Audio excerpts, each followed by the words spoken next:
The first time we see a patient in the office, we begin with a history. And so we want to understand the distribution of pain, what makes it better, what makes it worse.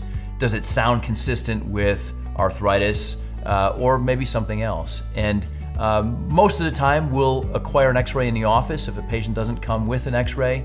And then that is correlated with their physical examination, their history, in those x-rays. We put that picture together to then lay out some options for patients. Options could include medications, orally or topically, injections of a few different varieties, and sometimes surgery.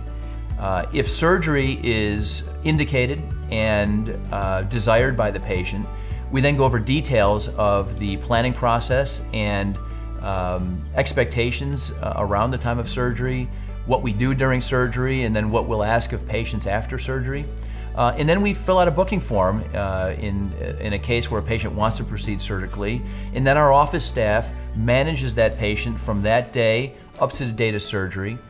There's a class that happens a couple weeks before surgery where we fine-tune the postoperative plan, where the patient meets the team and has a chance to have questions answered about anesthesia choices, discharge plan, and to have reasonable expectations with regard to what the physical therapists are going to ask of them.